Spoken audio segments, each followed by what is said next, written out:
नमस्कार दोस्तों आज जिस स्टॉक की चर्चा मैं आपके सामने करने वाला हूं उसका नाम आपको आपकी स्क्रीन में दिख रहा होगा। स्टॉक का नाम है बाटा इंडिया लिमिटेड। और देखिए आपकी स्क्रीन दिख रहा है पिछले एक साल में स्टॉक 21% से भी ज्यादा की बड़ी गिरावट ऑलरेडी दिखा चुका है। देखिए बात सिर्फ बाटा की अब नहीं रहेगी है, ओवरऑल अगर आप देखोगे तो जो फुटवेयर सेक्टर है वो एक बहुत ही ज्यादा मैं कहूंगा दबाव के दौर से, एक बहुत ही बुरे दौर से गुजर रहा है। और बाटा इंडिया को अगर आप ऊपरी स्तरों से एक बार देखना चाहोगे तो स्टॉक करेंटली आपको ऑलमोस्ट 30.59 यानी कितना लगभग 31% के आसपास की गिरावट दिखा रहा है। और इस गिरावट में जो एक आप ये कह सकते हो सबसे ज्यादा डरावनी भयावह but at the same time एक होप कि शायद टर्न अराउंड हो। क्यों? क्योंकि अब स्टॉक 1000 रुपीज जैसे बड़े सपोर्ट जोन के आसपास ट्रेड कर रहा है।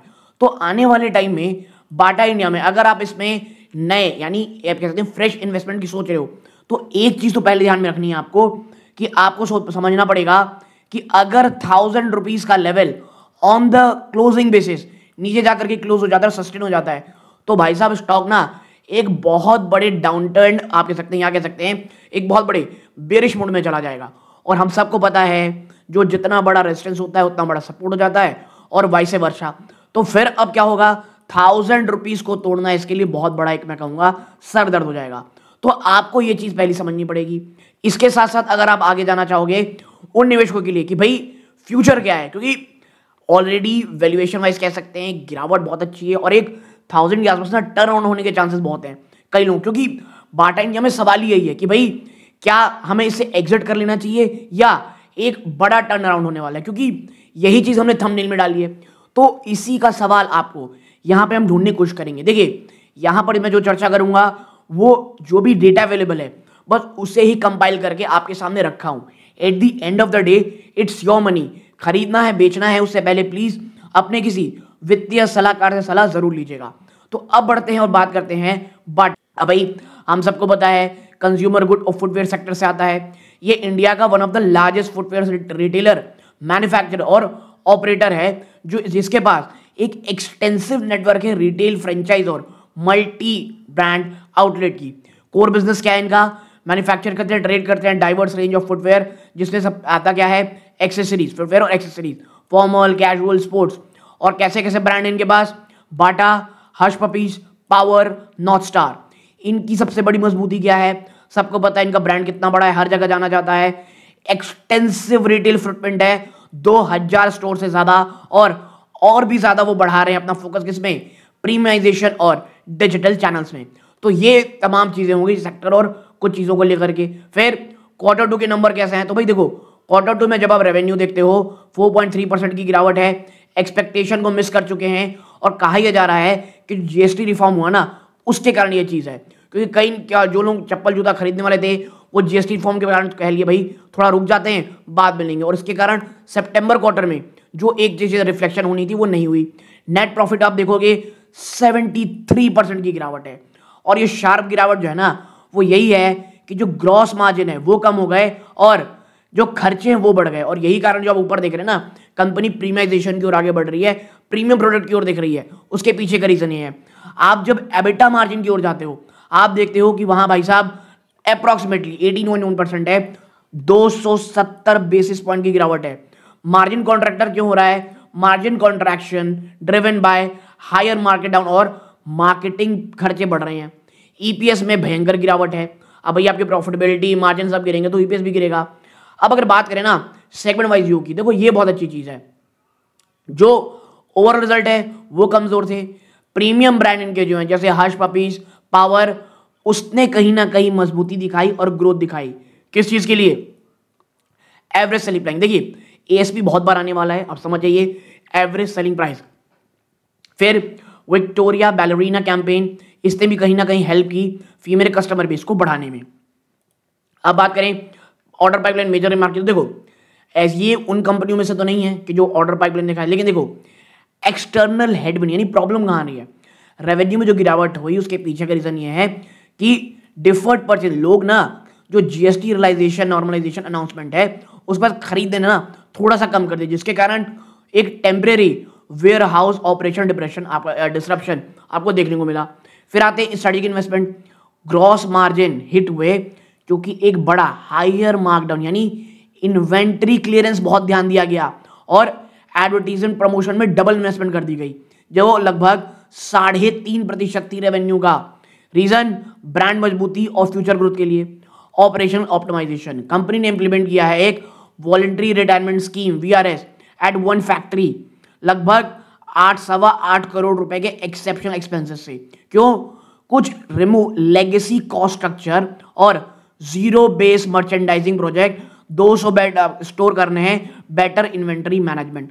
तो बहुत सारी चीजें एक साथ चल रही हैं, प्लस जो कंपटीशन है वो बहुत ज्यादा हो रहा है। इस कारण मार्जिन, रेवेन्यू, फिर जीएसटी रियलाइजेशन, एडवर्टीजमेंट में खर्चा, ये आप कह सकते हैं एक साथ सभी जगह से इश्यूज कंपनी में इस क्वार्टर में आपको देखने को मिले ना।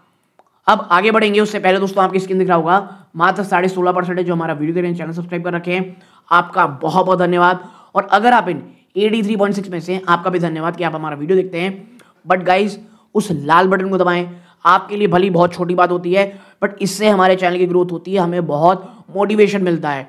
और आपको किसी अन्य स्टॉक पर चर्चा करानी हो ये भी जरूर बताइएगा। इसके साथ साथ मैं बता दूं आपको हाइप बटन जरूर दबाइए ताकि यूट्यूब औरों को रेकमेंड करे।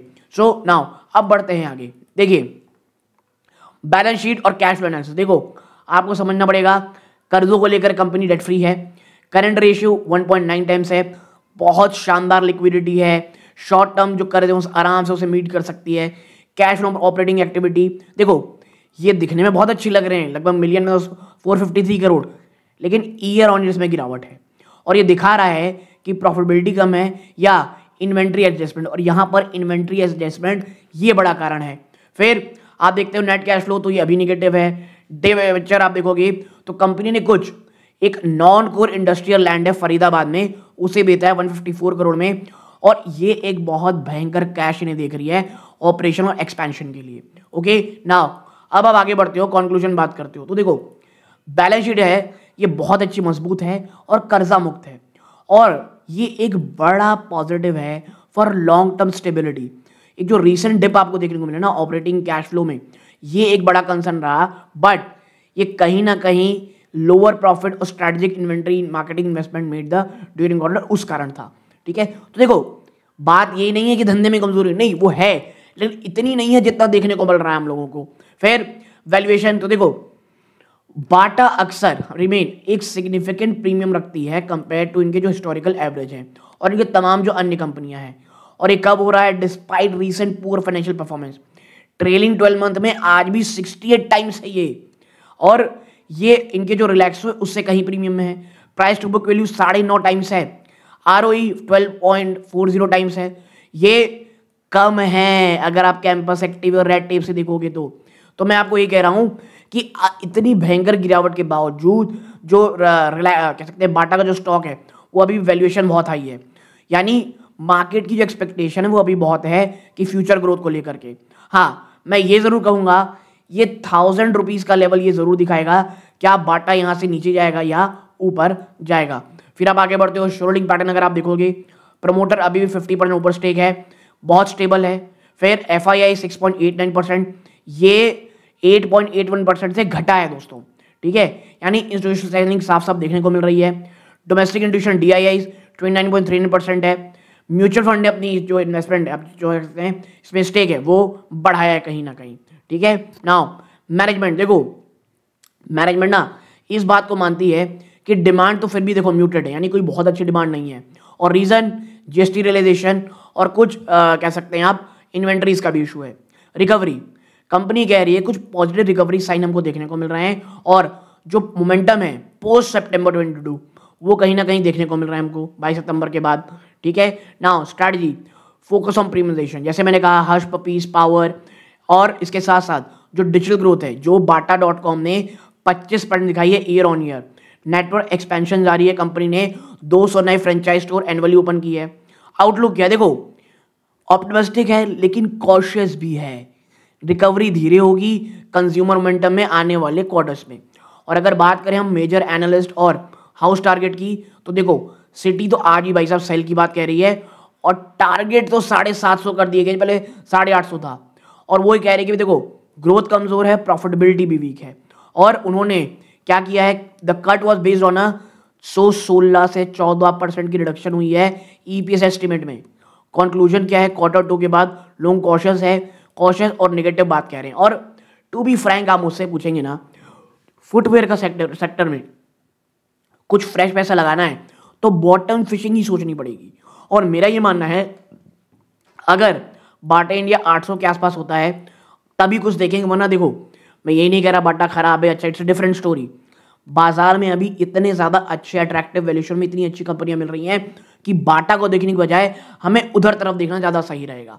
और मैं इसीलिए कह रहा हूं कि भाई बाटा कंपनी खराब नहीं है, अभी जो सेक्टर है वो थोड़ा टर्मोइल से गुजर रहा है, कंपटीशन कट थ्रोट है यहाँ पे। और बाटा इंडिया में अगर निवेश करना है, मुझे ये लगता है अगर आप थोड़ा लंबे समय के लिए हैं तो शायद एक्यूमुलेशन कर सकते हैं, बट अगर आप सोच रहे हैं बॉटम फिशिंग तो मुझे लगता है थोड़े से और शायद हमें वेट करनी चाहिए। बट ये मेरी राय थी। आपको ये वीडियो कैसा लगा कमेंट बॉक्स में बताइएगा, आपकी क्या राय कमेंट बॉक्स में बताइएगा। ये इस वीडियो का अंत है। जय हिंद।